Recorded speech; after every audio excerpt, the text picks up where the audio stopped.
Hello, Courtney. Howdy, y'all. Yeah. So we've got Mrs. Snarky, we have Rachel and Christine, and then we may have Heather in a little bit. So I just thought I'd go around the table and just start out with the first question. Kind of what was your experience around sex education? I guess I'll start with maybe Mrs. Snarky. Okay.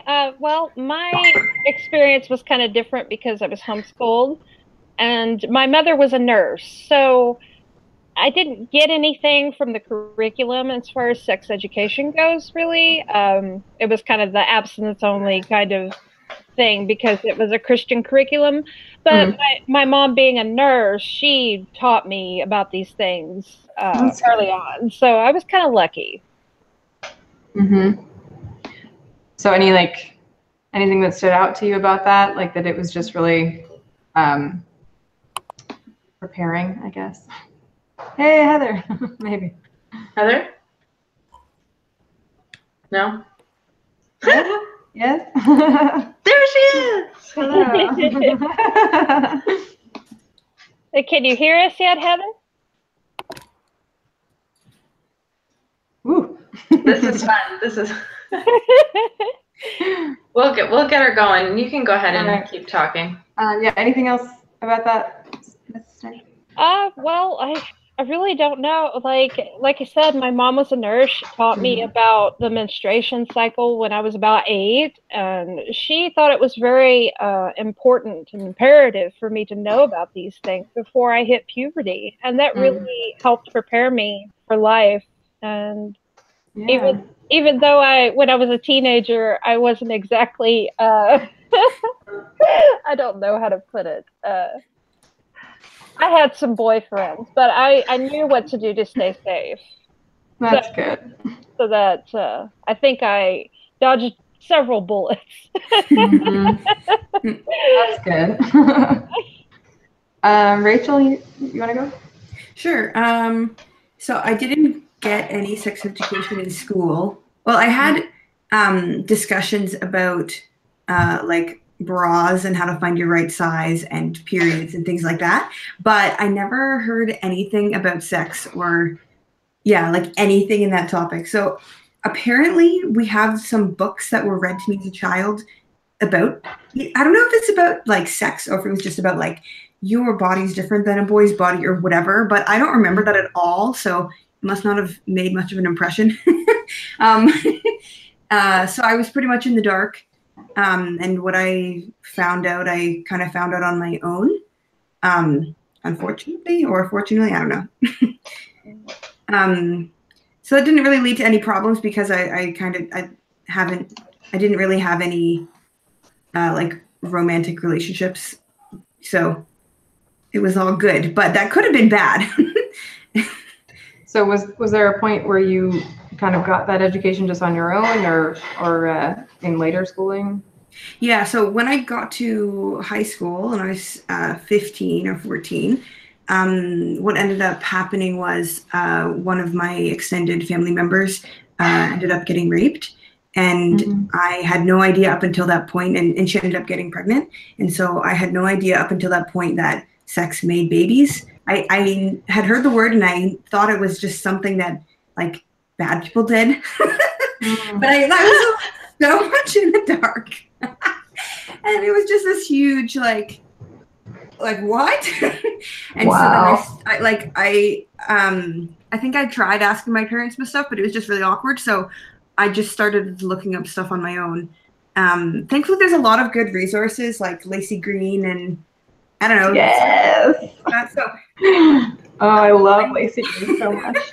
So I had some good messaging from that, and then I had a lot of like negative messaging about it from my like religious upbringing and like huge purity culture, and this topic was just super taboo. So I kind of had these like two things in my head where these people were like, oh yeah, this is good, this is healthy, this is normal, this is how you can be safe, and then this other voice in my head like, this is bad, don't talk about it. And yeah. So I like that caused me to be pretty like sexually repressed for a really long time. So yeah. Goodness. Christine? Oh, you want to hear about I don't know if anybody wants to hear this story. So my sex education was interesting. My mom was, I remember when I was like 13 or 12 or 13, my mom tried to tell me, and I was like, please, Mom, don't. Like, please stop what you're doing. It's not a good idea. We don't have to do this. But before that, our school just like shut us in a little room. It was actually the kindergarten room at some point. It was also the Sunday school room. So, you know, that sets the tone. And they like played a period video for us. They didn't like, I don't remember there being any penises. So I just remember it being about periods. Heather, do you remember? She can't hear her still. That's kind of why I did that. I wanted to see if we could hear it. Yeah. Turn your mic on, Heather. So they shut us in a room, told us about like our periods, and then we like kind of taught ourselves in the beginning about our periods by like being really free about talking about them. So it's just like girl to girl kind of thing. And then like, and then we also knew about the bases, right? So this is just like peer, my sex education was a lot of peer things, but not like public school peer. It was like Christian school peer, you know what I mean? So it's like really weird. It's like dual, you know, but I also had non-Christian friends that I got my sex education from. My daughter's gonna come in a second, which is the perfect time, right? Well, I tell her, you know, we talk about her vagina all the time, not my vagina, you know, so it's like fine. We were very like upfront about this stuff. Yeah. But so I had two like BFFs that were non-Christians, or were at least in the secular school. And I think the first time I saw a penis was when they looked it up on a porn site. And so like, they were like, Christine, come here, come see this. And I'm like, oh my God, are they all that big? No, they're not. It was like an ad on the top of the screen that was like the scariest thing in the world. So my sex education was interesting. The curriculum wasn't great. We did have a section in our health book, I think, that talked about abstinence and everything like that. And we also had an abstinence education group come to see us way too late. I was in 11th grade. So at that point, like, I mean, I was still a virgin, but I was, you know, as Mrs. Snarky said, I had boyfriends, but I didn't really have boyfriends. That's not how I operated. So it was kind of a silly way to do it, I think, but maybe not, because I was, you know, a virgin till I was 19 and I was always safe. So maybe it wasn't that bad, you know, but it wasn't very in depth, I guess, you know. So, yeah. And is Heather audio with us yet, or? No. No. There's got to be a way to fix it. Heather, you got to text me. Maybe like restart your computer or something. I don't think it's that. It might be that her thing is adjusted to, like, if she pull out your microphone, see if that'll work. Yeah, we'll figure it out. You can go ahead, Courtney. So I guess I can go next, and then we can hit Heather up. Mine, I guess. Oh, is that her? Mine, I guess. Yeah, I didn't have any like formal sex education. It was really. I remember doing like the menstruation thing at like 4th grade, and then I remember being so confused about it because they kind of went through like the internal organ thing, but I don't think I got the message of like what that was going to look like outwardly. Like outside of the body. So I remember raising my hand and being like, how do you know when you're on your period? Because it was like, what? Like, it was really strange. Might have been my ADHD, like skipping places, but so I remember that, but that's the only like formal school thing that I remember. And my parents didn't address it at all. I remember like one conversation where like, you know, you can always ask us whatever. And I'm like, okay, you know, that was it. But I was lucky enough to take human sexuality in college, and that's kind of where I got a lot of what I know. And then, of course, Lacey Green on YouTube was a really big kind of like gap filler with that as well, where like she was able to kind of talk about contraception and like, you know, different unusual contraceptions, like things that you don't really hear about as much. And so that was really good for me. And I was just sort of, like Christine was saying, about 19, I was just really lucky enough to have my start be someone who was really nervous and like researched and when I was 19. So it was just really, that was good because, you know, I don't think I would have known much of where to find that information, and because I really didn't have that before I got it in college. So not good. Yeah. But, you know, but I figured it out. You know, I've been very, very lucky in that, you know, I've had a lot of friends who had kids earlier than they intended to, or, you know, things like that. So it's not the easiest thing to figure out alone. No, it's not. Mm. No. And, you know, it's funny. I think something we've all shared. Heather, can you talk yet? Can you hear me? Yeah, a little bit. You're really quiet, but I think it's okay. Maybe on the back of your mic there might be a volume. Oh, yeah, actually, I don't know why I did that because I unplugged my microphone, so.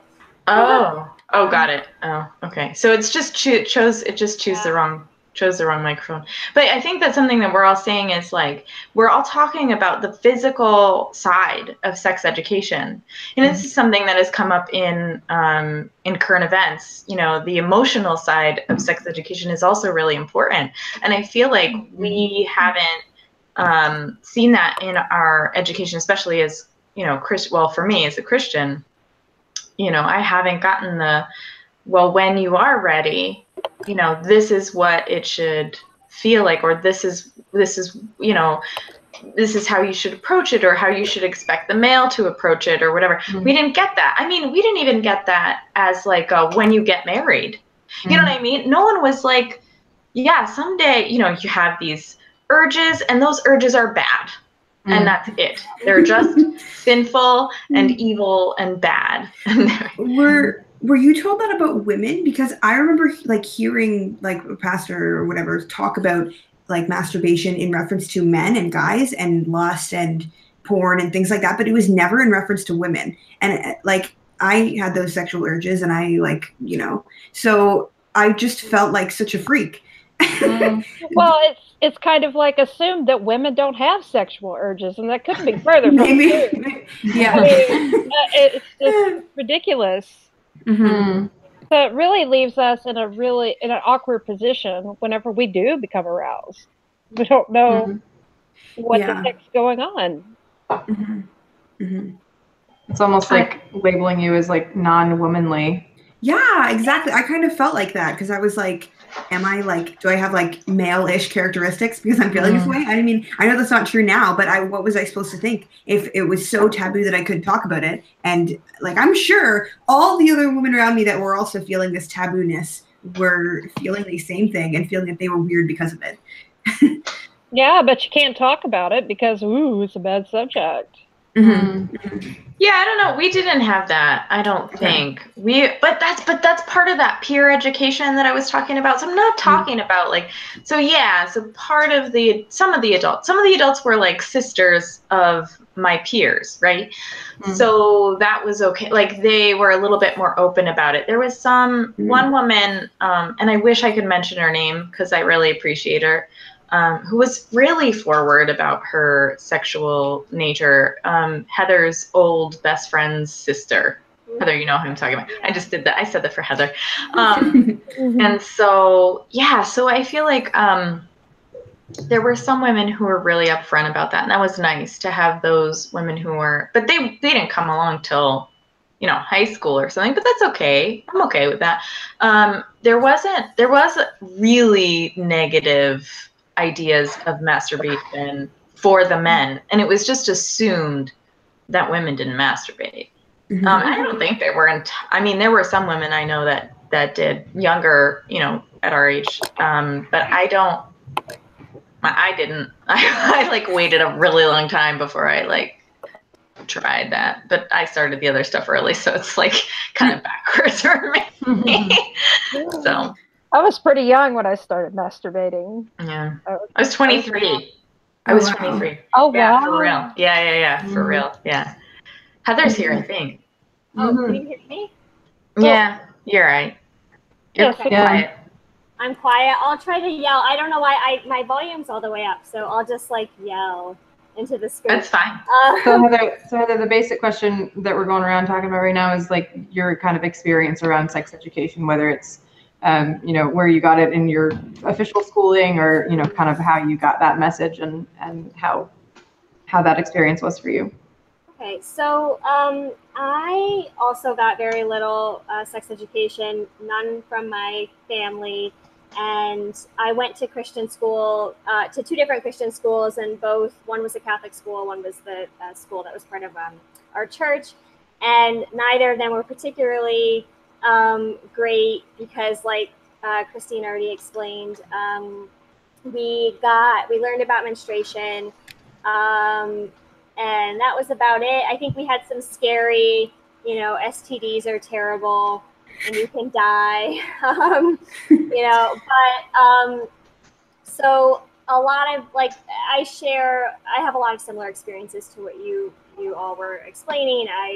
A lot of my education came from peers, and the thing that I really wish we talked about more wasn't even all of the logistics. I mean, that would have been nice too, and talking about contraception would have been great. But I think the thing that for me was really missing was there was no conversation about agency or consent at all in my sex ed, and I think that that's really really unhealthy and really obviously negative, no matter what you believe about sex in the context of marriage. So I think even if even in a Christian context, even if you are promoting the idea of waiting till you're married to have sex, I mean, that's still a conversation you should be having with young women, that they need to just the concept that you don't have to let anyone do anything to your body that you don't want, and also that you need to be respectful of the person that you're having a sexual experience with. And so that actually led to me having a not great experience with my first sexual experience. Fortunately, I was much older. So I was 23 when I had my first, no, I guess maybe a little younger, 22, when I had my first anything sexual. So in the one sense, it was good that I think it would have been, it was already kind of upsetting, but it would have been way worse if I was younger. But that's the thing I regret about that situation. And it wasn't that this person forced himself on me. It was just that I had no sense of like, we don't have to do this tonight if I don't feel like it, or I can say that to this person. I have the right to be, to articulate those kinds of thoughts, and I didn't. And so I do, unfortunately, that made for an experience that wasn't the best experience, and I've had to learn that over the course of dating. Oh, definitely. And it's not a fun lesson to learn when you're younger. So no, it's not. Yeah, I guess that kind of feeds into one of our subtopics of kind of how did your education deal with consent. We've kind of talked about it a little bit, and at least for me, it's so important, this idea of consent and kind of making that line more clear about bodily autonomy and respect and communication, and I didn't get that either, because they didn't address it at all. And I think Christine's probably the same, where they didn't really address it, and maybe all of us actually, if we didn't get any formal thing. And so it's just, but my, when I took, after I took human sexuality, I went to another university, and they had this sort of mandate that had come from the Obama administration to have kind of a workshop video explaining consent, defining it, and sort of breaking that down as a requirement before you can sign up for classes for the next year, which was awesome. And it was kind of part of this, college campus, rape thing that's happened so much. And I think it's partly because depending on where you're from, you may not have a sex education program at all. And if you do, it may not deal with consent directly. And so we're left, like Christine was saying about peers, we're left kind of like having this discussion amongst ourselves and not having any sort of experienced adults give us that sort of guidance on what that is, except for Mrs. Snarky, of course. That's pretty amazing that you have that. Yeah. So any other thoughts on that, maybe? So go ahead, Mrs. Snarky. You go. I was just going to say, in terms of the biological aspect, that's the only real education I got from my mom. The rest, when it came to consent, I was taught basically nothing. And I didn't learn anything about it until after it was too late, to be honest. And I got assaulted. And basically I was raised with this idea that you've got to please your man, right? And do whatever he wants to do. Right. And whatever you consent to, be damned, If you don't want to do this or that, that's your choice. Well, I didn't know that. And that can really lead to bad problems. Definitely. Yeah, definitely. I agree. Our consent education was that we had a lot of role models that would be like, well, I do it because, my husband wants to, or something like that, things like that. But our consent was it was very mutual, as in like, you don't give it on either side, right? So the 6-inch rule was supposed to be everywhere. So that's when you measure the penis, like, oh, got 3 inches. No, just kidding. Just kidding. No, but look at like women, 30-year-old women giggling about penis size. No, but seriously, we didn't really. You're just supposed to say no, and so there was this like, no, you never give consent, right? You never. So it's a different side of the consent idea. You know what I'm saying? It's like, yeah, no, you don't ever give consent, and then someday you'll have to have sex on your first night that you're married. It was like this crazy, like, okay, don't, kiss each other. Don't let him touch your boobie but like when you get married, it's all in. So this is like, can you imagine like, I mean, I know women who did that, who went from like kissing their boyfriend, just kissing barely, to all of what comes with it, and didn't know like what felt good for them and what was supposed to happen. And like, it's just a different physiological thing, the transition between starting to kiss and actually having intercourse. And then beyond that is like a whole different ball game, So yeah, we were taught to not ever give consent. So yeah. So sorry. Oh, go ahead. I was going to bring up something like similar to what you were saying. So my parents and my dad specifically were really, really big on boundaries. So, if you do, I think there's this idea that if you do anything, it's just like all going to go downhill and you're just going to have sex. And so you want to avoid doing that. So you set up these boundaries. And if you're dating somebody, you agree together with your parents about this thing. And you're like never alone together. You don't drive each other home. You like, it's like, yeah, it's kind of intense. Wow. The idea is like, don't have any opportunity for anything because that would be real bad. But then, yeah, like you're saying, when you get married, it's like, oh, this is normal and good now. Right. I think that can really mess up people. Yeah. Definitely. I was going to kind of ask, like, Christine, you were talking about this concept of like saying no, like if you're a good Christian female young woman, if you don't give consent in any context. And I'm kind of curious that might have an implication of those young girls thinking that they still have to do that and confusing that consent line when they are ready for that. Does that make sense? Like feeling like they have to say that and kind of perpetuating that idea of like no means yes. You know what I mean? Mm-hmm. Kind of, no. Because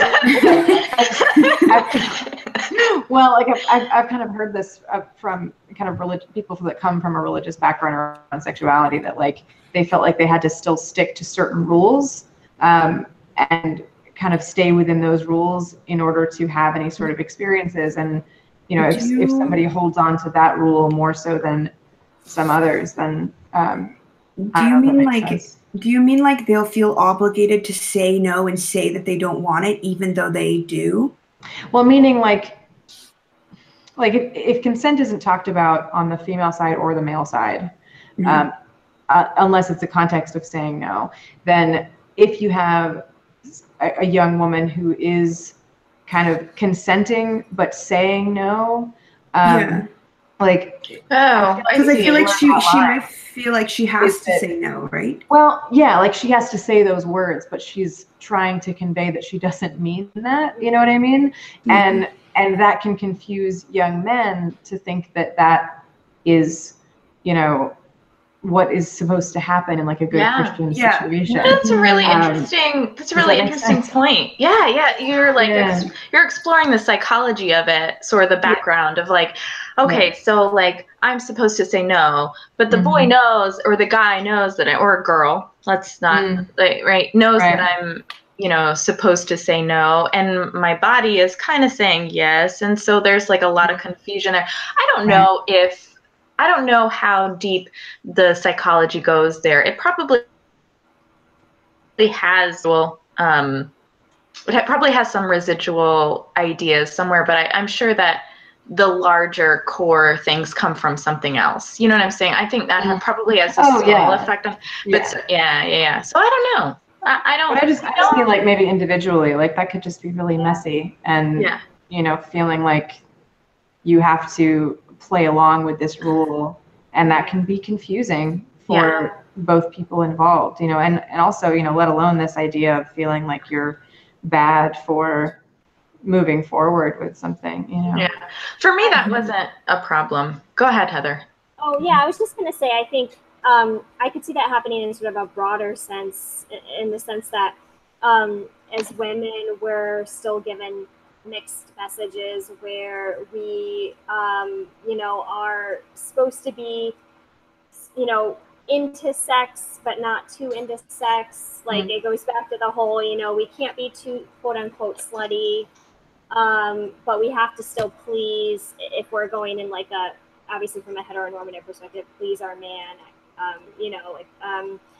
then so maybe even if it's not manifesting specifically the way that you were saying, Courtney, like in the sense of a woman literally saying no, but her body's conveying something different, but it could manifest in a more subtle way of just that we're held to this,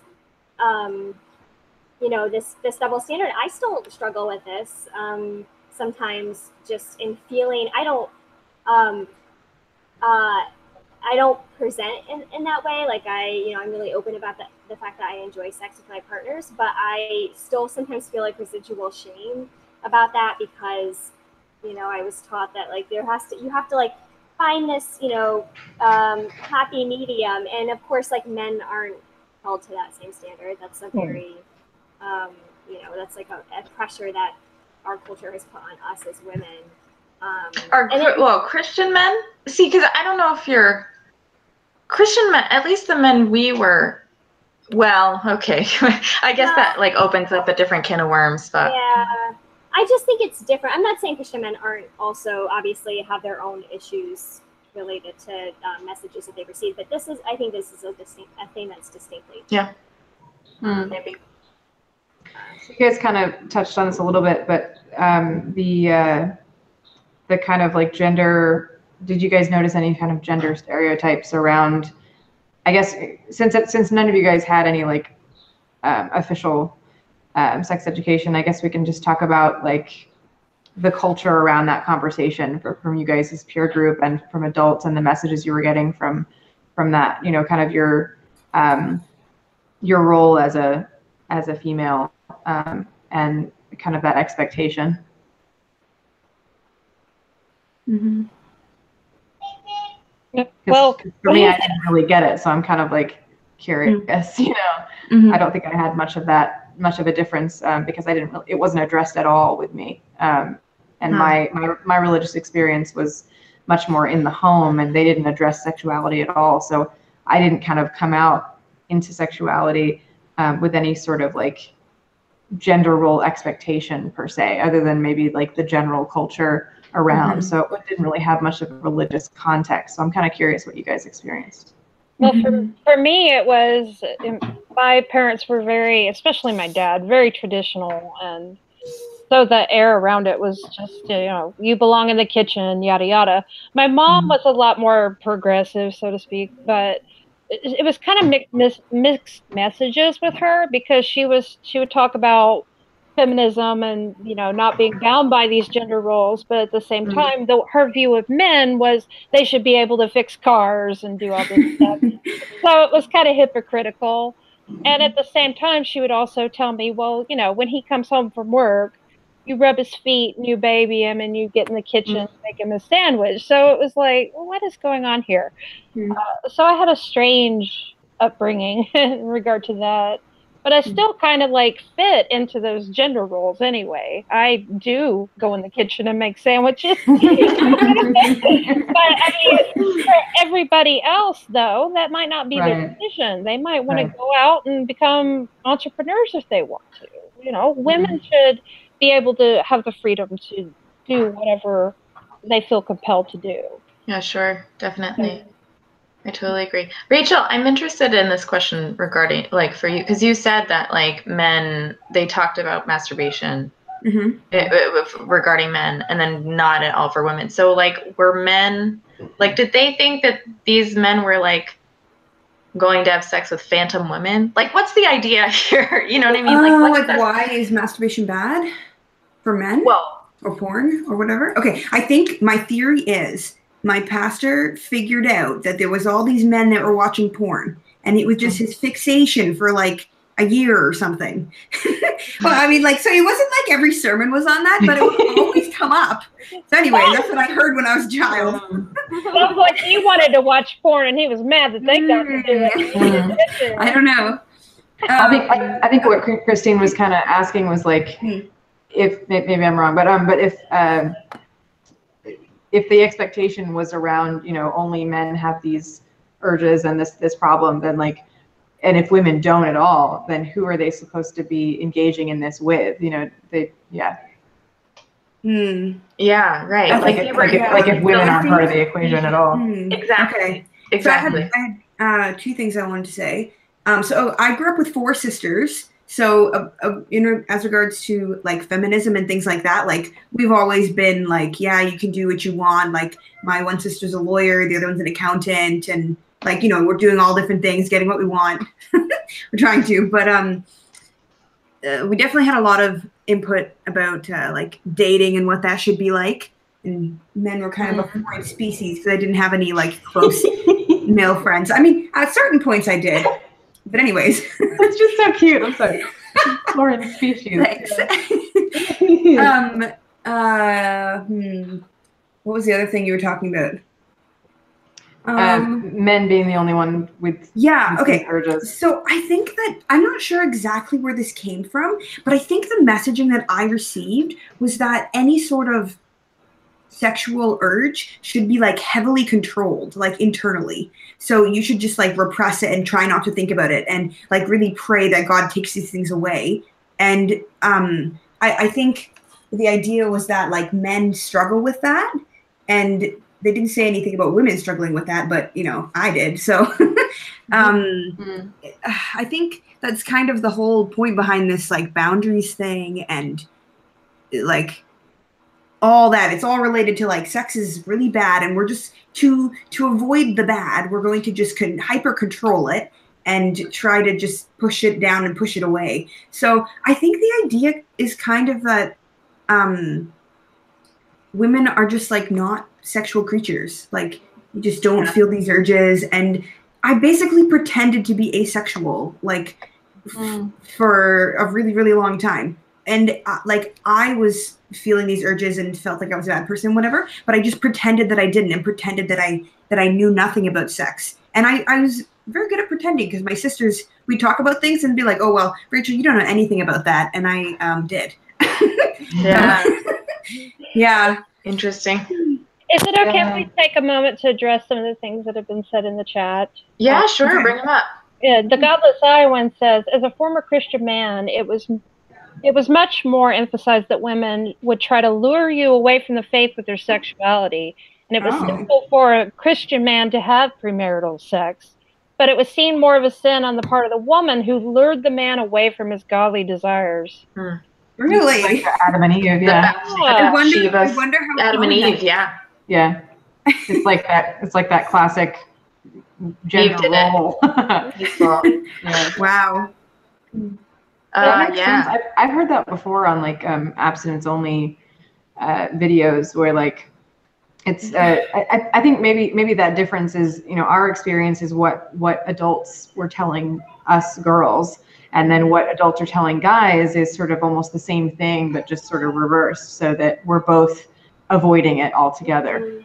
Maybe, but I do remember hearing that of like this woman. She was this kind of activist around abstinence only education, and she is she's shouting at these guys. It's like a stadium of guys saying, you know, if any girl wants to be with you in any way, then don't walk away from her, run from her, that she's terrible, you know. And it's just so tragic. That's horrible. Yeah. And, you know, that kind of ties into the whole gender roles thing too. Absolutely. Because, you know, women are this evil force, this trying to pull men away from the faith and from God, and you know, like Jezebel. You know, I didn't really think of that aspect, but that really makes sense in the whole like purity culture, that those ideas, because I definitely had that huge, like, you don't want to dress in a provocative way. And like even now, like I have a lot of trouble like I don't like dressing up, because I don't like people looking at me, or like look at me in a sexual way, because it's like I don't want you to see me like that. I don't know, it's just awkward. And Same. did you guys have like purity talks? Because I had lots of different places, like camp and church and youth group, and you know, it was reinforced at home, like your behavior should remain pure, and you should dress modestly, and yeah. So is that like a powwow, or I didn't have any of that. So at like the camp that I went to and worked at, they had these like staff devotions all the time. And so once a week they would split up the guys and the girls and talk about these sorts of issues. Either just like issues that are only related to men or women, or talking about purity or sex or things like that. I also went to, when I was 13, I went to this, I forget what it was called. Maybe it was called GEMS or something. I didn't go very long, but it was like a once a week thing for like 2 hours, where these like girls get together with like a leader or whatever, and then they just talk about these sorts of issues. But I didn't like it, so I didn't keep going. But that was also like modesties was very enforced. I think for us, and Heather, you can let me know if like you felt differently, but for us, modesty and purity was a self-value. Like, men were mentioned, and certainly it was like, well, if you show your shoulder, you can cause them to fall. You don't want to cause your whatever to fall. Oh, There's yeah. some scripture in the Bible that says, don't, I don't remember what it is. That's another thing, like thought crime about lusting after people. Right. Anyways, we'll get into that after. But I do think purity and those kind of things were like values of self. They weren't it's not like we were too concerned about, like, they didn't put the emphasis on causing the men to fall. They did really put the emphasis on self-worth,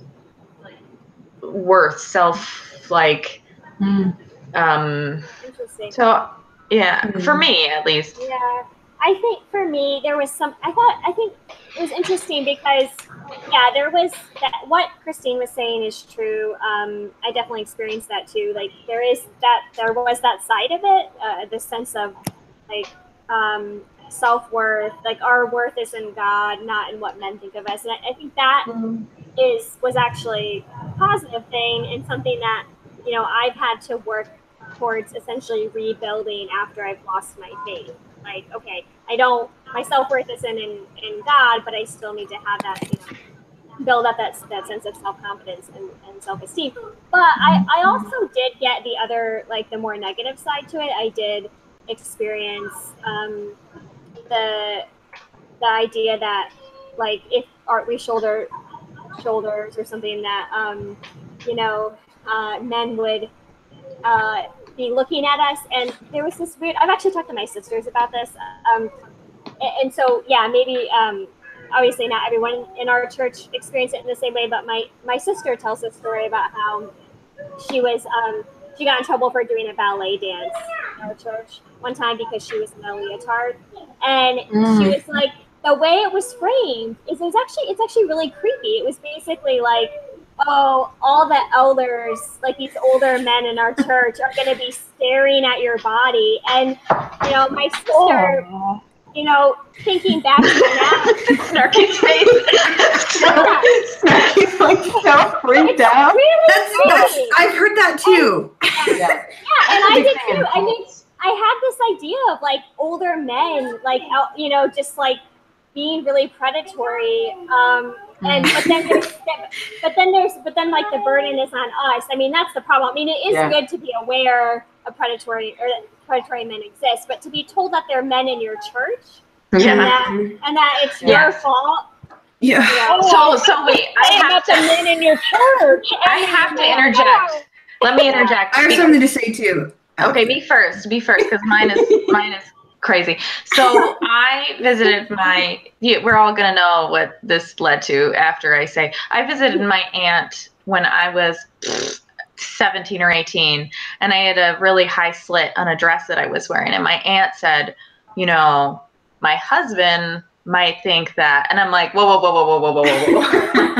No. Like, that's my uncle. I know him. I know he's not going to fall because he sees my like upper thigh. I understand he might want to see her upper thigh because of that, or maybe but he might be like, she's young. This is a strange thought. I'm going to put that, I like trust my uncle and love my uncle. And I know that that's not, but she brought that up and I'm like, where's your frame of, like, who are you? And she's a pretty open-minded woman, for a Christian.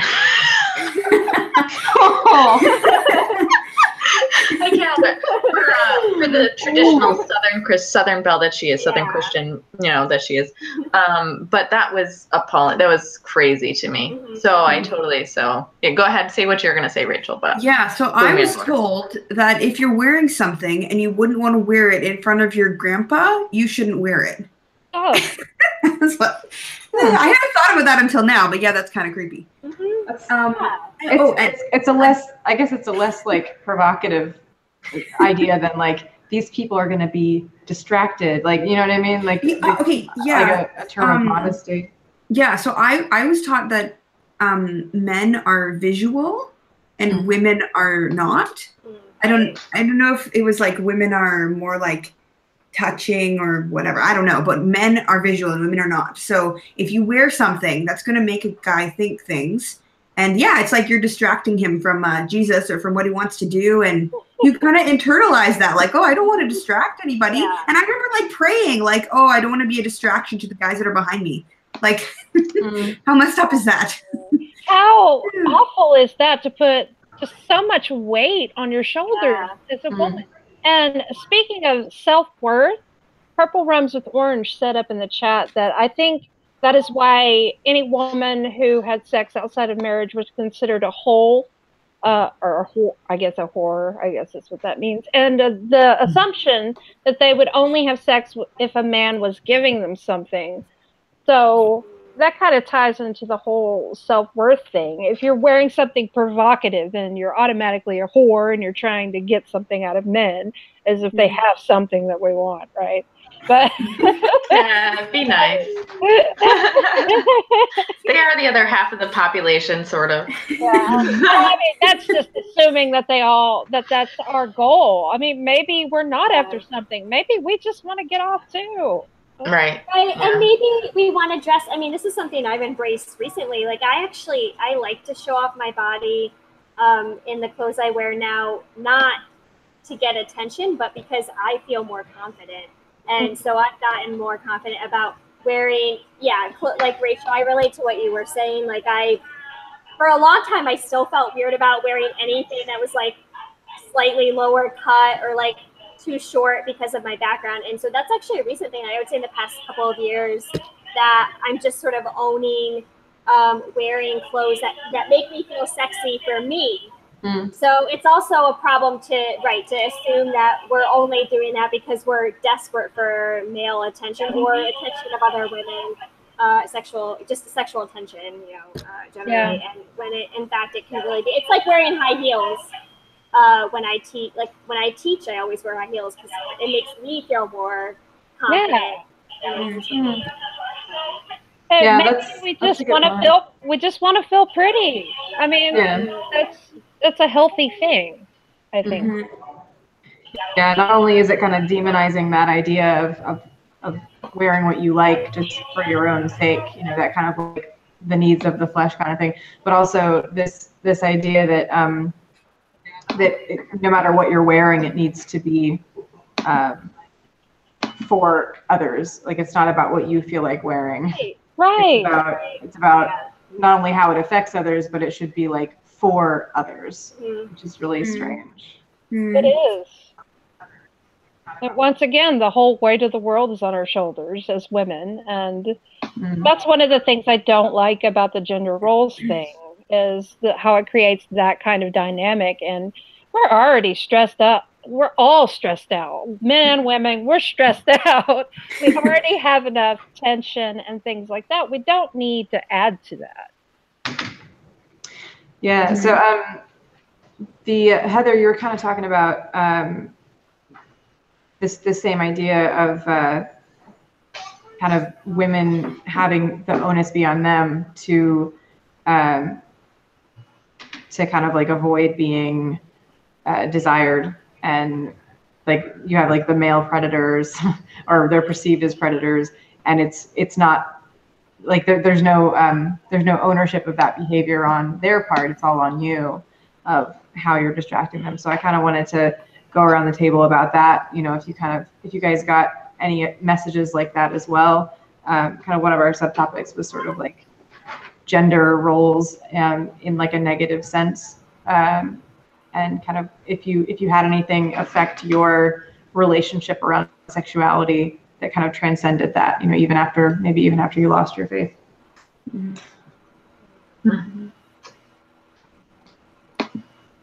Sorry, I was reading the chat. What did? Maybe Heather, if you want to kind of expand on that a little. Yeah. So I think, like as I mentioned earlier, certainly in my own personal life, I think, the sense that the responsibility is more on me led me to initially date. And, obviously there's lots of reasons why you end up dating some jerks, and to some extent everyone goes through that. But I think for me especially, it did lead to me getting into some situations where I just again engaged in activities that I didn't feel 100% comfortable with, because of a lot of what we've been talking about, the idea that I was that men are just like driven by these sexual urges, and I encourage this, so I should just go ahead and continue, go along with it. So there's that in my personal life, and then another thing that I just wanted to bring up and sort of like connecting it to a bigger issue is this definitely doesn't just it's not just rooted in Christian fundamentalism, but I would make the argument more broadly in especially in our Judeo-Christian culture. This is why people talk about rape culture. That's exactly what we're talking about, is these kinds of ideas. And I work for people who are watching. I'm an instructor at a university right now, and what's troubling to me is how prevalent this still is, even with like quote unquote liberal college students, that even people who might say that they're a feminist or like say, oh, traditional gender roles are a thing of the past, but it's still so pervasive in especially Greek life culture, but not just Greek life, just in general, like sort of club and bar culture. The idea that if a woman is dressed a certain way, she's inviting that kind of attention. There's a case of sexual assault on campus, I hear my students still saying things like, yeah, but what was she wearing? Right. Well, but was she intoxicated? And so we're still programmed to think. So that's the sort of bigger picture in the way that I see this being really insidious, is that it's kind of branched out into these other facets of our culture. Yes. Yeah. Agreed. Yeah. Yeah. I wonder, Heather, I have a question for you specifically that's sort of regarding this, and has to do with shame, because I do think that a lot of the shame is still sort of on the women. Like if we have, 25 sexual partners in our history and a man has 25, that the woman is looked on like as kind of a slut, and the man's just like, oh, okay, 25's okay, or whatever. But I'm wondering if you felt, so when I was in school, I got in trouble for making out with someone. I got 6 weeks of 12 weeks of in-school suspension eventually. Wow. That's excessive. What? It was 6 and 6, but Like anyway. You just made out with the guy and then you got found out. Well, so that's the thing. The thing is, like, I don't know if like the elders believed that we had sex, like that we weren't telling the truth or whatever, or what they thought. They thought that anything was bad, but like that, yeah, I don't know what they assumed, but certainly there was a lot of shame for me, and put on me. And I don't know, what I want to know from Heather is whether or not they thought, like, did you guys think that the person who I got in trouble with and I were at fault equally? I'm just wondering what our own culture felt like and you guys can ask me more about in school. It's a fun story, but Heather, go ahead. I just want to know. Yeah, I think that's a really good question. I think in your situation, at least from my perspective, it seemed like both of you were, equally bad. And just like to clarify for people who are watching, I obviously don't think this about Christine. But at the time I was like very traditional, and more so than her. So yeah, I would say it's about equal, but I will say that, your question, Christine, reminded me of another situation. Another person that we knew, Yes. also got into trouble, and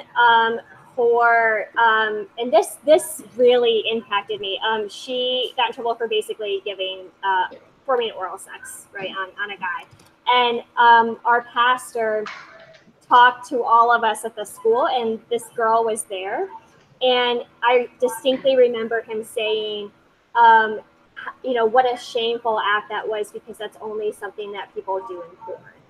And for a really long time, I had weird thoughts about oral sex because of that. Like, just like, oh, this is like really bad. This is like not something that good girls, do. So in that case, there was definitely shame that was specifically directed at her, because the guy involved was not even present because he had been expelled from the school. So he wasn't even there. And she was there, and that's the kind of memory that's gonna go with me to my grave. I think, like, just like, and I remember her face, because she obviously was like horrified, and yeah. So I do think, Christine, that's a great question. I do think so. Yeah, yes and no. To answer your question, I think not so much with you, but yeah. That's such a sad stigma to like have women come away with, because that's, yeah. It is. Well, we didn't have a good. That's where our sex education came in, actually. When I got in trouble, when our friends got in trouble, that's when they were like, "Oh, we should probably say something about this stuff." And it was all like, it was so shameful. It was horribly shameful. You know what I mean? Like, it was awful to be with your friends, like them all know that like you were getting the talk. And then there was sort of this, you know how there's sort of a revival in churches. Sometimes you get this, like, it was sort of like it was a witch hunt in a way, because they would like look for and there were people who didn't get in trouble after I did, because it got to the point where they would just expel them immediately from the school, just for like, touching a boob, or like, thinking about sex. So there was like there was a difficult stigma. And let's back up a little bit. It did not stop me. Like, they didn't, and I wanted to talk to them, for a while, just be like, look, the way that you punish us is not the right. It didn't like change who I became. It didn't change how many, men or women I decided to be with. I was still very much so a lover, and it's not something you can take away from me by threatening in-school suspension. It was certainly mortifying. What is in-school suspension? So in school, for me, the first day of in-school suspension was sitting back in the back of a kindergarten room, crying my eyes out, and not going to my regular classes. Yeah, that was my, but in-school suspension is like when they lock you in a closet. I can't say anything, but for real, they locked me in a closet. It's not a joke. Not locked me. It was locked. But they put me in a closet, and like a room by yourself? Not a room. Oh my gosh. It was not a room. And for how long? Well, so eventually I complained, because I was in competition to be valedictorian, and so I complained that I wasn't getting to go to my classes. So they eventually put us in the back of the class. Hold on a second. You need food? You're hungry? Okay. All right. Go outside and I'll get you some food. Okay. So they eventually moved us down to our regular classrooms, because 12 weeks is too long to not have studies. But yeah, so it's when they just shut you out from your regular classroom. Wow. And it was really insane, pretty uncool. Yeah, I love this story. It's so fun. Unless someone else has something to say. About shame.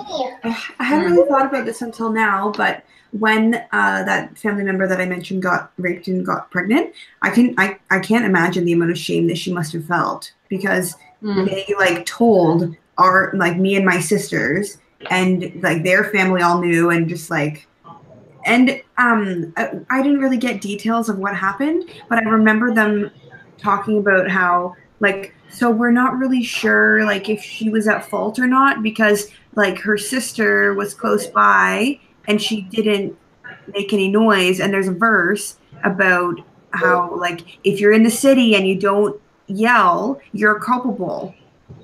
So yeah.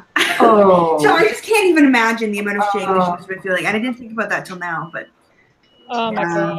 That's so important to like that's why this consent conversation is so important, because not only is it important to have a clear message of how to have that conversation, how to use that language, and to be clear, but it's like when something happens that is not okay, how to deal with that, yeah. And I'm thinking like the Bible's not really a perfect moral guide. Yeah, the Bible is not. It's not like the dictionary of morality. Like, oh, what this situation? Let's do this. And when you try to make it like that, it doesn't really work. Right. So it's been asked in the chat, were you folks taught that any type of anal would defile the marital bed? We were taught that any kind of anal play would tantamount to adultery, even if done in marriage. Wow. Whoa. I don't think that was ever mentioned. Just taboo, like, ew, I don't think that would have been, no, I'm not saying ew, but that would have been the, like, Yeah, we definitely were taught that it was like an abomination of sex. No. So. I don't have any history of like people giving me any messages on that, so I don't know. But Heather, Heather, yeah, go ahead. Christine, sorry, go ahead. I was just gonna say it's actually hard to talk about now because like it's hard to be free about, as free as other things, just because of that stigma. Yeah. It's still hard to like. I can admit that I had sex when I was 19, but I can't talk about that part still because it like it's ingrained in me that it's still like wrong, which no, it's not. Like that's why it's really good that we have these conversations, because it helps us and other people that might be watching kind of deal with those feelings that they have. And I can tell you right now, there's nothing wrong with anal play. It can be fun as long as it's consensual and you know what you're doing and you use right, yeah, lube and cleanliness, yes, definitely. That's Mom, don't watch this video.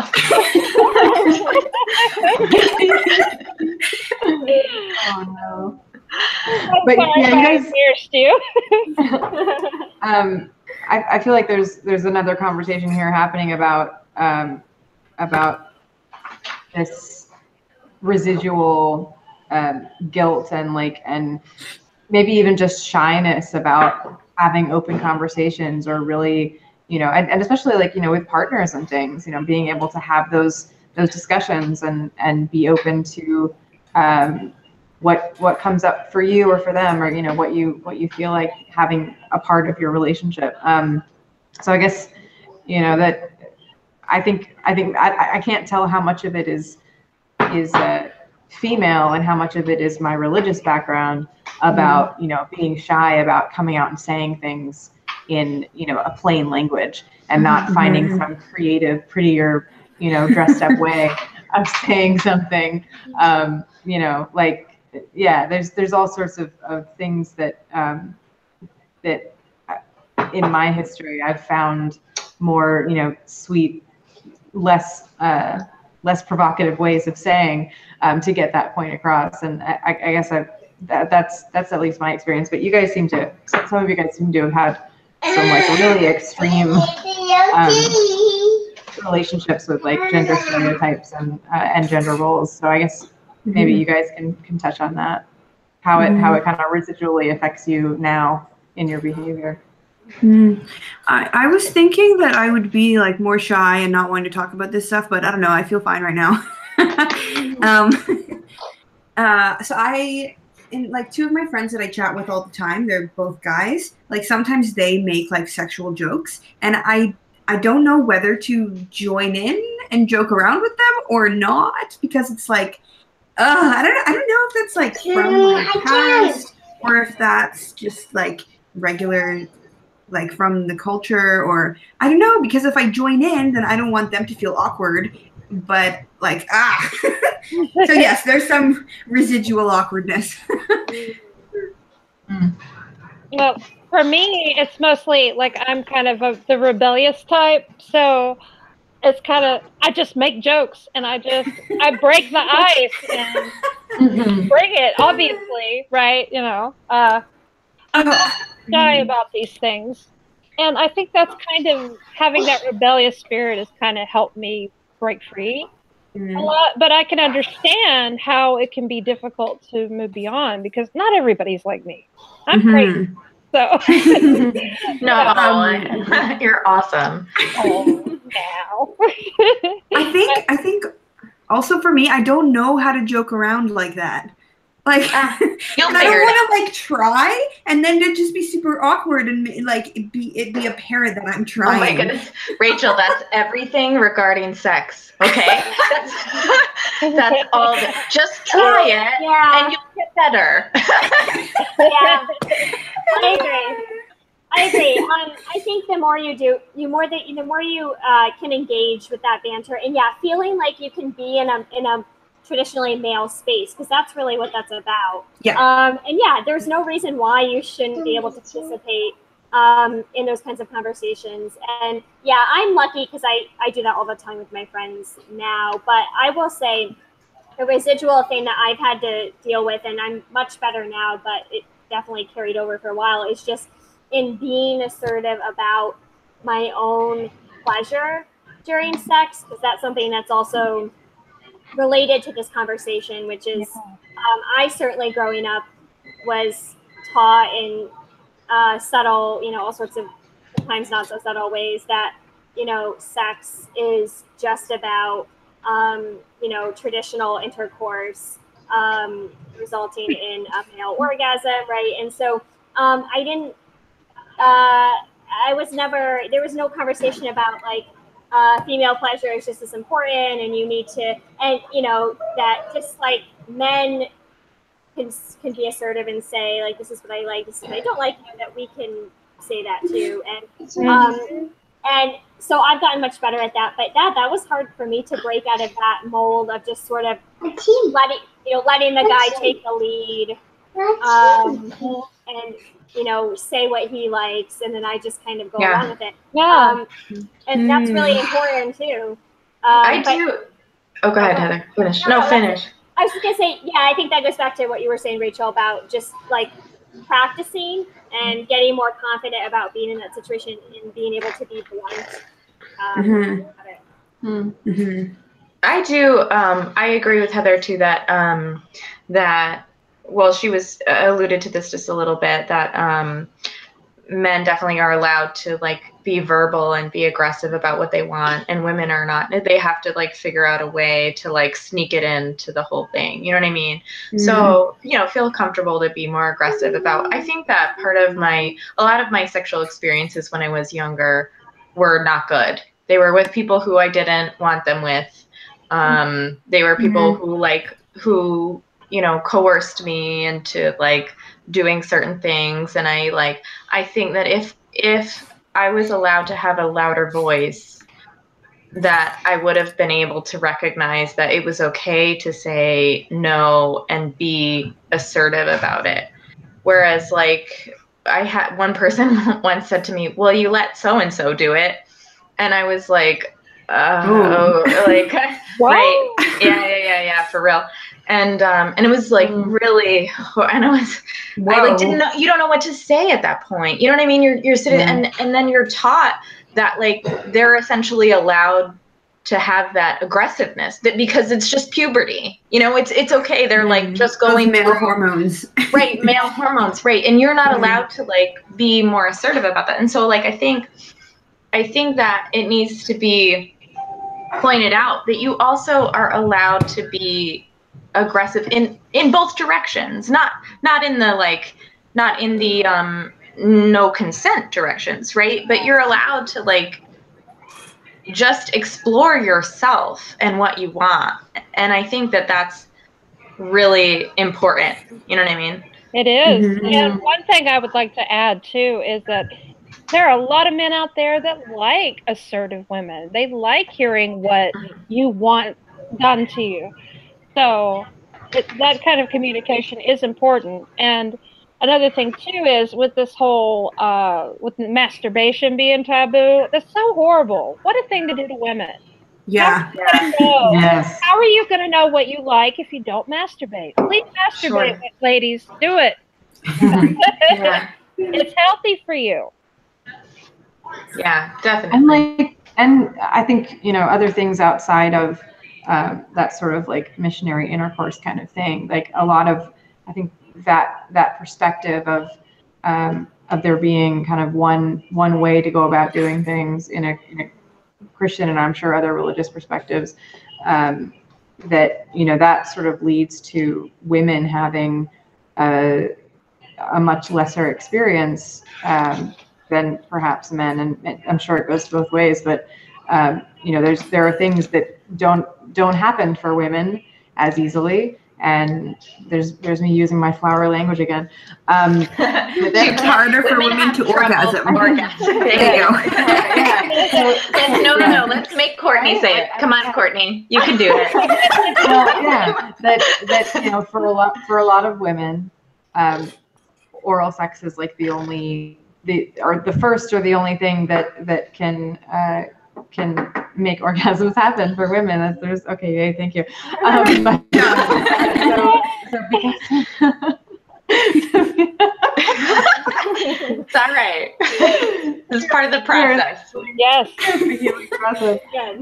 So to me, that's just really sad that, like, you know, there are religious marriages where women never get to that place in themselves and with each other. You know, that's just really sad. It is. And there are statistics of like a very large percentage of women that never happens for them, and so it's really, it becomes much more one-sided. Yeah, that's really sad. Yeah. It is sad. We need more like worship, but we need that's why like the pagan religion is so cool, and some of the other like religions where they worship, they like look to women as their gods. You know, it's this like patriarchal god that like needs 100% of your worship, needs all of your love, all of your devotion. You know, kind of puts it into this. Okay, so then, and if God made man in his image and then just made Eve from a rib, it's like, okay, like what role does that put us in? We You know what I mean? riblets. That's all we are, little riblets. Riblets. For the men to enjoy, but they can't eat. They can't eat the riblets. What? No one knows what your innuendo is, but it's still hilarious. It's probably better. It's more funny that way. So I guess we've touched on this a little bit, but I don't know if you guys are done kind of talking about that of the kind of residual use of language and relationships with sexuality. We can be. Go ahead. Yeah. There's one thing I wanted to say, but I forgot. So keep going. I was just going to kind of like bring it home with our last subtopic that we kind of talked about around kind of this emphasis on heterosexual sexuality in you guys' context of kind of your start and kind of, I guess, your experience around that, around it being focused on primarily, and maybe, you know, you don't have to go into any personal anecdotes if you don't wish to, but just whatever you have to say about that. Mm-hmm. So I remembered what I wanted to say. Okay, so remember how I was talking about how I just like repressed anything sexual for a long time, or at least externally, like I pretended that I wasn't sexual. I think that still affects me, and it's almost like I understand this whole sex thing and that other people enjoy it, but it's almost like it's like not for me. And I, you know, I'm exploring things on my own, but it's like it's hard for me to think like, I don't know. I don't really know how to describe that, but other than what I just said. Oh, girl, it's for you too. It's for you. Yeah, I think I kind of understand what you're saying, though. It's like I think someday, Rachel, you'll find, if you find a partner that makes you feel like you belong, then you will belong. But don't worry about feeling that right now, because I think when I was younger, I did feel like, even though I had sexual experiences, because a lot of them were with people that I didn't necessarily want them with, I didn't feel like I was part of it. You know what I mean? And I think I definitely feel like I'm a sexual person, but I don't know. It's just kind of like this sex thing and things that people are experiencing, like they're experiencing it, but it's not something that I experience. But I don't know. Maybe I just need more experience. Yeah, maybe. You'll find once you get more. I think a lot of it too is when you're younger. I'm in my 30s, like 30 now. When you're younger, it kind of, you really don't know yourself sexually, and you kind of progress to where you're more comfortable, and then you finally get to where you just like you have no qualms about it. You know what you like, and you go for it. Sex education 101 right here, people. Yeah. Okay, and then sorry, back to what Courtney was saying.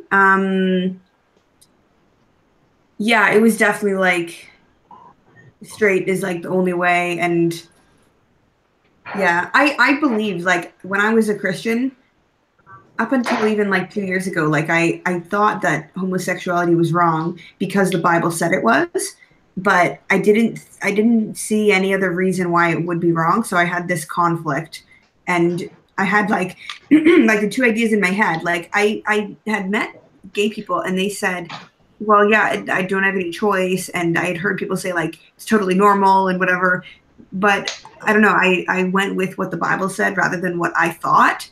So yeah, it's nice to no longer have to have like a required belief like that doesn't make sense. Yeah, I agree. I think that for me, my own, like, I always thought women were beautiful, and it wasn't until like way later that I like was like, oh, that's homosexuality, that's bisexuality. You know what I mean? Like, where I didn't even like allow it to be a part of who I was. And so that, and I'm not, and I don't know, our church has changed over time. At least our generation has changed and has been really accepting of homosexual, and they don't really even differentiate it at this point too much that I know of. If I talk to them personally, I probably could have a conversation with one of them and find out like what really is your feeling, but as far as I know, they sort of treat everyone equally. I have a singer in the background. So I really appreciate that. But I think I've said in the past that I'm still really nervous about coming out to them. And most of that has to do with the fact that I don't want them to think that I like looked at them weird my whole life, or that, because like that's not really what it is. As a matter of fact, the other day, and this is a little off topic and I apologize for that, but the other day, one of my friends told me that her boyfriend was worried that I was attracted to her. And I'm like, it doesn't work like it's not, I'm not attracted to everyone that I see. And like, it's not like, that's not how it works. So it was, that transition happened after my deconversion, where I was allowed to say to myself, I'm, bisexual. It definitely, I had to like come to terms with the fact that I didn't believe in God anymore before I could come to terms with the fact that I could be the sexual being that I wanted, So a lot of who I was sexually, okay, I'll get it. A lot of who I was sexually changed after my deconversion, definitely. And I think that would be an interesting topic in the future, like what things changed after we deconvert. It is a topic. But someone else can go ahead, Heather. Yeah, I was just gonna say, I think I had a similar experience. It just happened later for me, but for me it was about possibility. So growing up, I just didn't even conceive of the possibility of being attracted to other women. And like Christine said, I had a very similar experience where I think I just did. Like looking back now, I can see that there were certain women I was attracted to, but at the time, because of like social norms, you know, it was sort of more socially acceptable for women to just be really close anyway, and to like to have close friendships and stuff. So that's how I always explained it in my head. I was just like, oh, I just really love this person because we're, you know, really good friends. And so, and that's actually what then eventually caused me to realize that I'm bisexual, is that I had an experience over the past couple of years where I had a really good female friend, and then that, you know, that's when I started to. But at this point, I had deconverted, so the space had opened up for me to sort of question, like, what's really going on and what are the nature of my feelings for this person. So, but yeah, my family. I still get comments from my parents about, I'm not out to anyone in my family, but I, you know, they still say things that are really homophobic. I have a friend who's still from the church that Christine and I went to, who's he's very politically liberal. He's very like chill, you know, he drinks on most things, even though he's still a Christian, he's, you know, he's pretty laid back, but he, you know, still believes, and he tries to like justify it away in some interesting ways, you know, because he'll be like, well, you know, I love gay people, but there's always a but, even still. So yeah, that's definitely still there, certainly.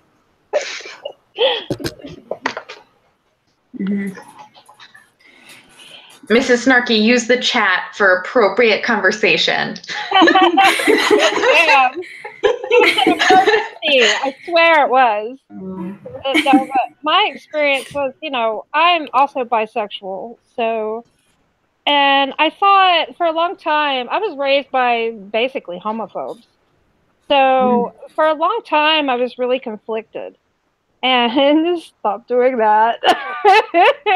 I'm sorry. He's trying to make me laugh, and he succeeded. Yeah, but for a long time I was really conflicted, and I didn't know what to do with the attraction that I felt.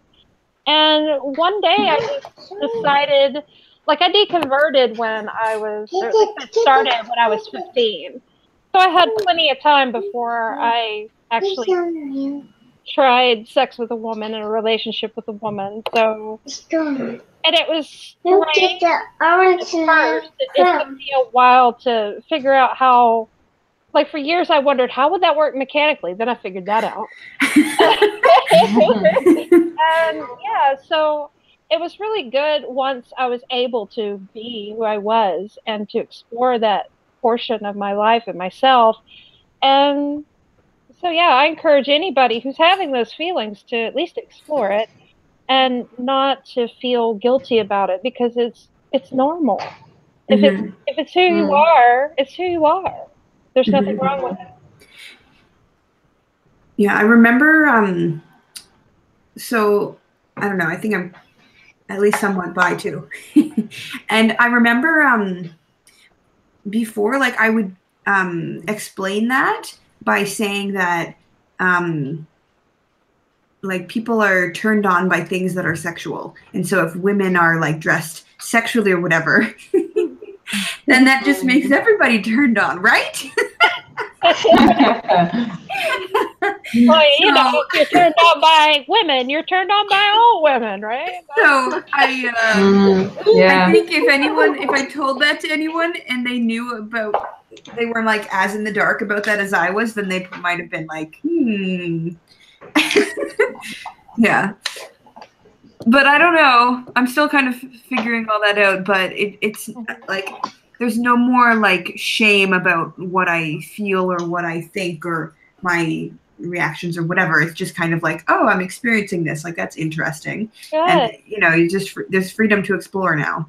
Yes. Yeah. It's a beautiful thing. Yes. And it's important. And I really I hope if any women or men or, you know, people who identify as something else watch our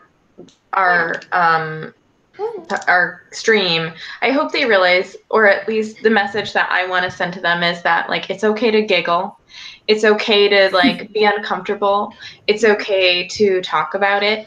You know, I think that a lot of the stigma that came from us growing up in our sexual education was just the fact that we weren't allowed to talk about it. The fact that my friends weren't allowed to ask me, like, oh, what actually happened between you and the dude, made them, like, their minds went, you know, crazy, you know, and they thought, I mean, my roommate in college and I had been friends, had not been friends in high school. And she admitted to me that, like, she thought we had sex, you know, so that we, you know, that in high school, and that's just not true. And I'm not going to stop talking, honey. That's what I'm just saying, honey, that we can't stop talking about this. Okay, we gotta stand up for sex education. Next generation. So anyway, yeah, and it's okay to say orgasm and vagina and penis. It's healthy, and it's you know. So I just want to make sure that I say that, because I feel like that's something that is really important to me. To share. So. Yes, absolutely. Thank you for that. Yeah, thank you so much. And I do want to say that I'm really glad that we had this conversation. Not only is it, like I said, therapeutic for us, but whoever may be watching it might be the very thing that helps them kind of feel better about their own sexual experience and whatever it is they want to explore about themselves, you know? Yeah. It's all about having the experience and doing so safely. So yeah, this is good stuff. I wanted to, real quick, way off topic, but I wanted to address this comment. There's a question from the comment section. Ooh, what is that? There's some music playing. There we go. Serenaded. Yeah. My daughter on the guitar, everyone. Oh, that's nice. I wanted to address a question that somebody had on the chat, group chat, that I guess whether or not we can talk about our thoughts on, like,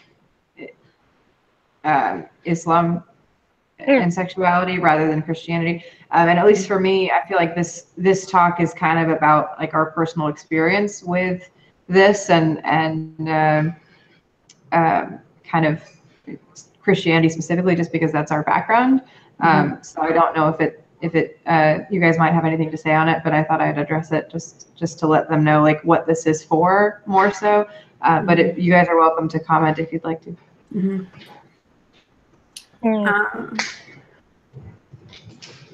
I think that there are almost certainly a lot of similarities between our experience and their experience, because there's similar things like purity culture and shame, and I'm sure that there's, you know, like, in our experiences and in Christianity, there's a whole spectrum of, like, openness and taboo, and I'm sure that that's very similar in Islam. And I think they have different verses that they would point to for different things. So there's definitely differences, but I bet there's a lot of people. You know, if someone's watching this and they were raised in Islam, I'm sure that they can relate to what we're talking about. Yeah, I'm at least hoping. I think the deconversion piece is a parallel. I don't know too much about. I mean, I know some about the Islamic religion, but I can't even begin to, like, understand the pressures that happen there. I'm sorry, everybody. You're good. And so I just want to say, I think if they're looking at it from a deconverted process or the deconverted side, then I think that's really where they're going to find a common ground. But I'm not sure. I'm not sure myself if our religions are really similar. I would love to have, like, someone. I know Secular Hangouts is primarily fundamentalist Christianity. Deconverting from fundamentalist Christianity, but I would love to hear the opinion of an Islamic woman on this. A deconverted Islamic woman would be really great. So if anybody knows one, that's not her, that's my demo on the keyboard, then we would love to talk to them, and that would be great. As a matter of fact, if anybody ever does want to talk about this and needs an outlet, I would be happy to talk to them about it. You can email us at forsakingfaith@gmail.com. Heather and I will both be able to answer the that. altar call playing in the background. I know, terrible. Yeah. So anyway, yeah, that's just put that out there. Yeah. He's a free spirit. My thoughts on it is from what I've read, and when I have talked to a few people, not really women that have deconverted, maybe like one woman, but I didn't go into detail about her experience. But from what I've read in newspapers and books and things like that, watching the news, is that yes, there's a lot of similarities with Christianity, but it's probably about 10 times worse, especially in Islamic majority or Islamic run countries, where if you could be put to death if you don't wear hijab. And that stuff is that's awful. like shame, purity culture, like, yeah. So I have like watched quite a lot about Islam.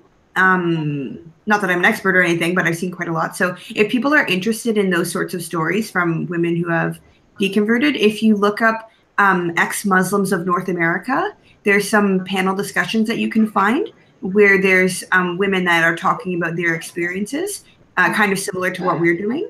And yeah, that would be very interesting to, if you're watching both of them, and to compare. I'll reach out on Twitter and see if I can find some. I know I have some ex-Muslim followers. I'll see if they would be willing to chat with us. That would be interesting. Yeah. So I don't know if you guys had anything else on that, but I had another comment from a friend of mine away from the chat about sort of given the lack of education, official sex education, a lot of people have access to sex education and kind of their ideas around sexuality only through peer groups, but also porn. And the sort of difference in emphasis on like male-centric desires and orgasms and all of that is very central to what men want, and it sort of like perpetuates that stereotype. And not all of it is that way. But I just kind of wanted to see if you guys had any comment on that about what's, if we don't have an official education around sexuality, then what we're left with, like what does that do? Yeah. So so my experience with porn is interesting because I actually didn't start watching porn until after I'd already had sex. And so in some ways that was positive because my first experience was actually with my boyfriend, and we were doing it together, watching it together. But I was also, but I have a unique perspective in that sense, because I was horrified when I watched it, not for a moral reason, but because I was like, oh, this is so inaccurate. I'm fortunate that I had that experience in reverse, and I was thinking how problematic it would be for a lot of people if that's what they're watching way before they have a real sexual experience. Because it's super formulaic, which is not how sex actually works.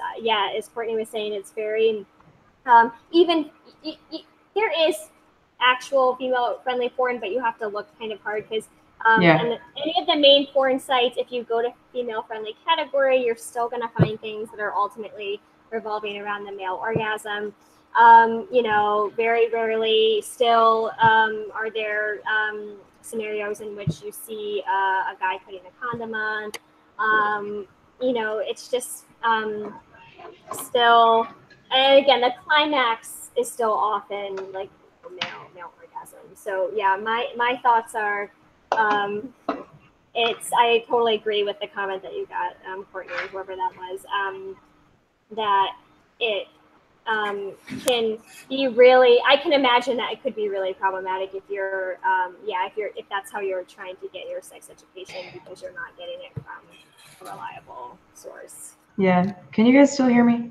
Yeah. Okay. Yeah. My mic unplugged for a minute. But yeah, I almost want to give a little shout out to some really good kind of producers of porn that are actually reflective of real experiences and equal experiences and more holistic. Erica Lust is one of my somebody that I have just recently discovered from a documentary that I saw, and I'm really glad that that kind of thing is out there. I think it's not as common, but it is out there. So I think, yeah, the culture around pornography can be much more male dominant, but there are things that are positive and reflective of actual reality, which is good. So, anybody else on that topic? Yeah, I watched a lot of porn. Yeah, this was during the like whole sexual repression stage because I was like, I don't know, I had to get off somehow, and it was like I had this like compulsion because it was just push it down, and then I like had to. Anyways, so I think probably the messaging that I was exposed to just in all that was probably not very good, but like I cut out for a bit. But I think like you guys were saying, like there's definitely, I mean, like porn's like there's that's a huge thing. So there's a lot of negative messages and things like that, but there's also some porn that is I don't think there's anything inherently bad with watching people have sex. But if it's like not like real life, like you guys are saying, then that can distort people's views of what is normal, what is expected, what should happen, those sorts of things. So,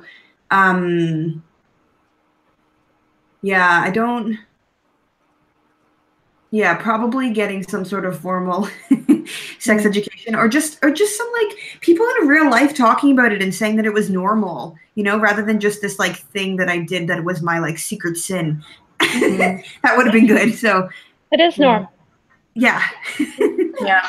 And also like families talking about it too. Like I think that's also really important. Like parents, like, so let's drop sex. Like Courtney was asking, if we drop sex education, yeah, maybe porn would be there, but hopefully families would be there. And that's really where it needs to come from. We need to be able to embrace our sexuality enough so we are like comfortable talking to our kids about it. Yeah. Agreed.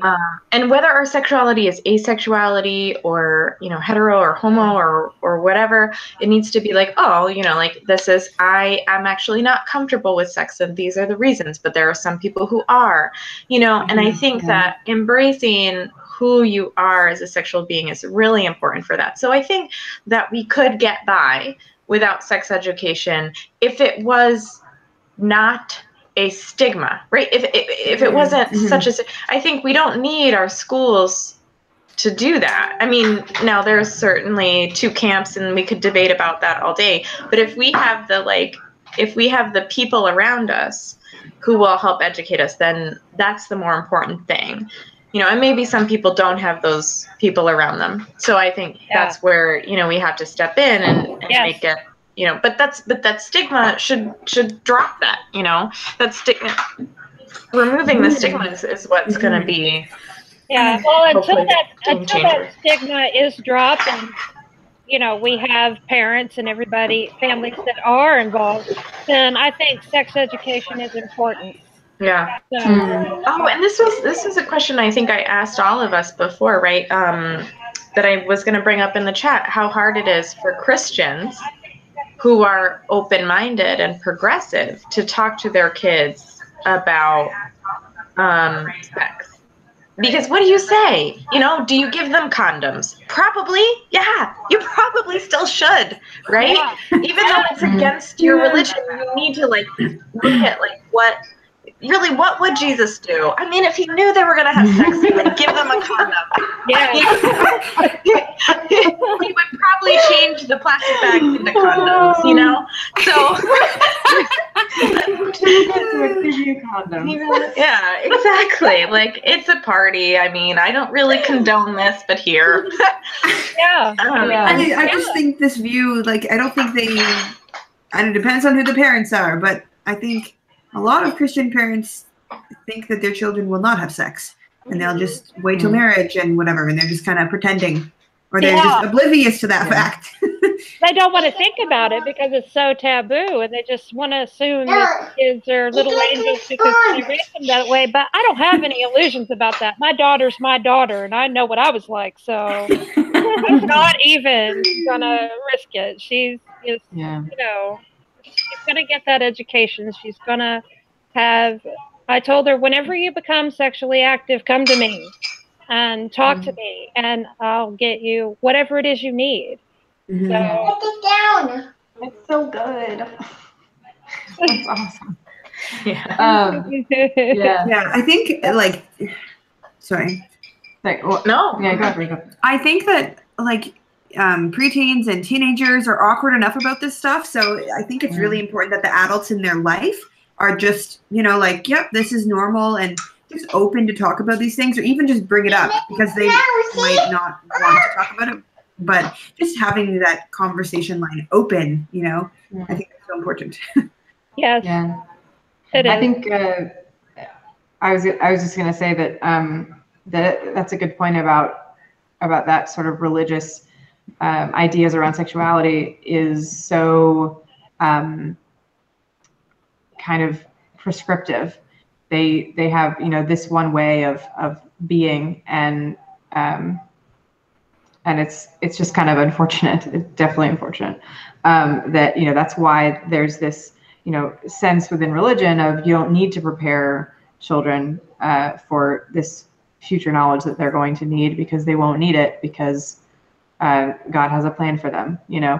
And it's really strange, because it's like, you know, I don't know the logic around it, because I did a little bit of research before this, and it's very well documented that abstinence-only education, when they only talk about, you know, don't do this until marriage, and they don't give any information on contraception or STDs or anything like that, plus they may give inflammatory statistics that aren't accurate, or they may use these scare tactics that are really harmful, like saying that condoms spread STDs rather than preventing the spread of them, and things like that.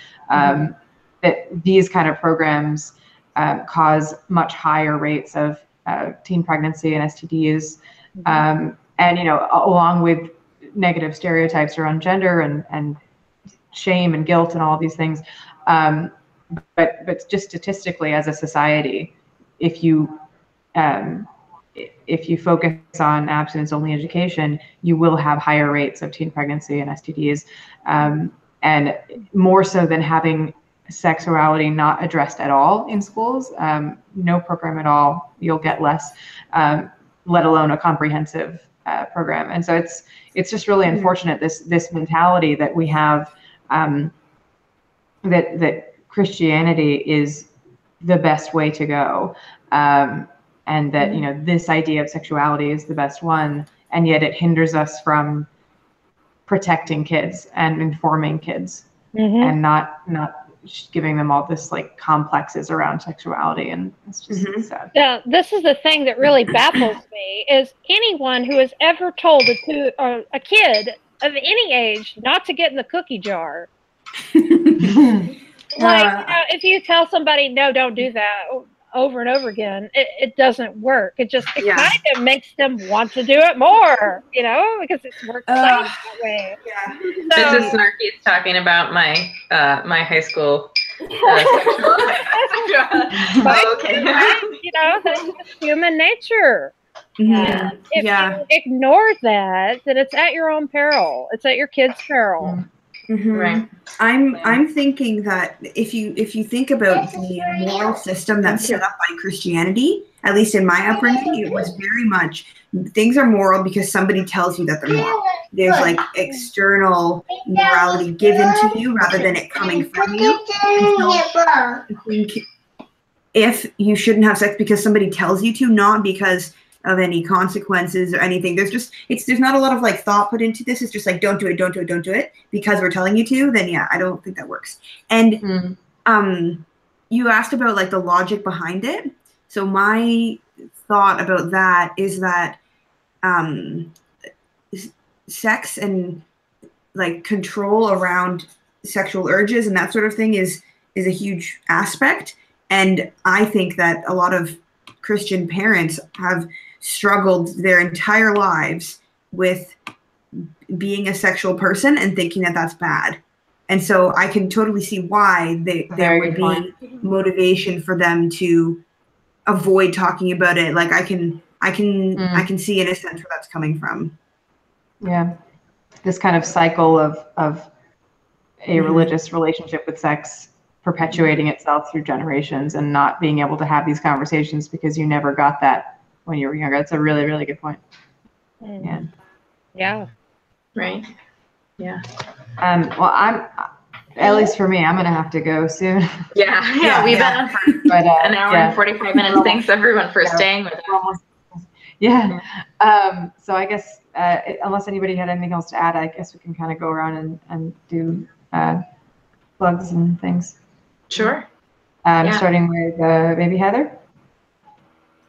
Sure. Wait, so we're going around and doing what? I didn't hear the plugs. Like you can talk about Forsaking Faith, which will be up soon. Yes. I promise. Okay. Okay. So yes, Christine and we have a podcast that's in the works called Forsaking Faith, and we have a Twitter account just at Forsaking Faith and a Facebook page, Forsaking Faith.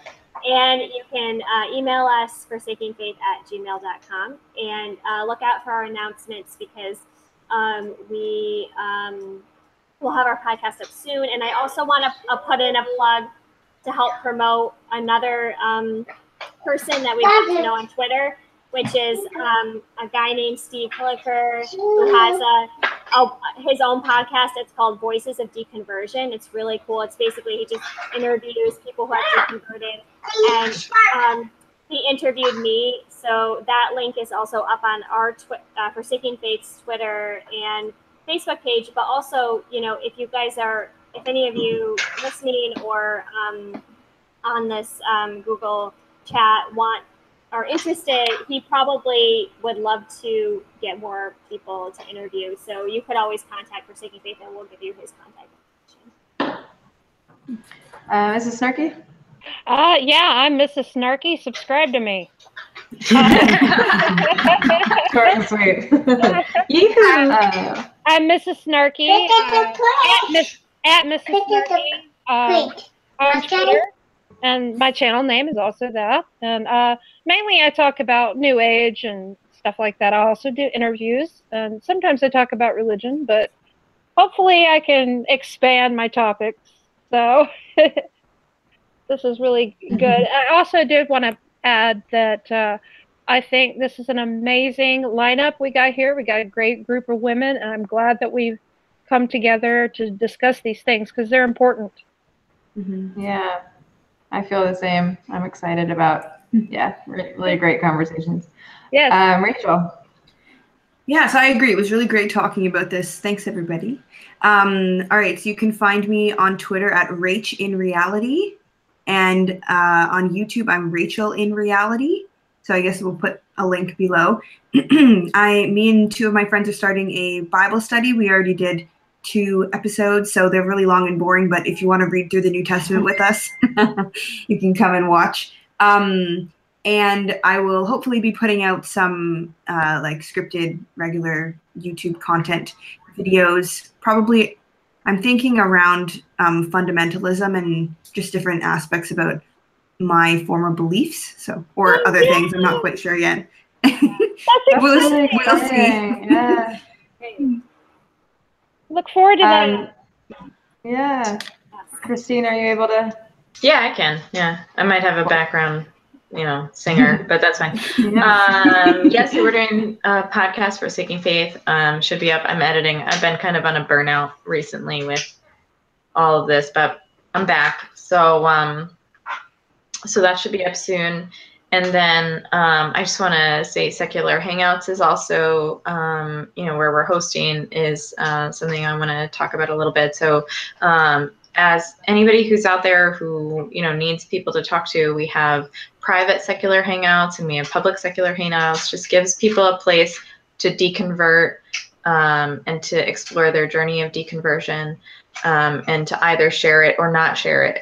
But we're trying to build like a community, sort of a church-like community, so that we can, find that community that we lost when we left the church. And I think that's really key to what we're doing here. And Women of Deconversion will happen every month, the first Monday of the month. This is our second one, and I think it's going really well. So I feel like all 5 of us will hopefully be here in a month. And yeah, so that's it for me. Heather, everything Heather said is where you can get in contact with me. And I just want to say one more time that if anybody wants to talk about their sexual education, or if they don't have an outlet to sort of share their thoughts about sex or whatever, please feel free to email us or send us a tweet or, anything. We'll keep you totally anonymous if you want to. I just want people to feel like they can have a voice. So, so feel free to email us at forstakingfaith@gmail.com or hit us up in the other places that Heather was talking about. So yeah. Thanks. Thank you for hosting, Courtney, this week. Thanks. Yeah, I'm so glad that we got to have this topic. It's really, like a lot of you guys were saying, it's really an important discussion to have, and it's a really great outlet. So at least for me, my name is Courtney. I'm president of Metroplex Atheists, which is a Dallas-Fort Worth secular group, and it provides that kind of community as well, like Secular Hangouts does. And I'm a co-host of Atheist Edge, and same for me as well. If you guys have anything you want to talk about, any listeners, any stuff to work through or whatever, I'm here as well. And there are communities, there are places you can seek out this information and this camaraderie and figuring out where you stand on everything, and it's a really important topic. So, yay! So thanks so much, ladies. This was absolutely wonderful once again. Like Christine was saying, we're going to be doing this once a month, first Monday of every month, and I'm so excited to keep it going. So, yay! Thanks. Yeah, thanks everyone. Thank you. Bye. Bye. Bye.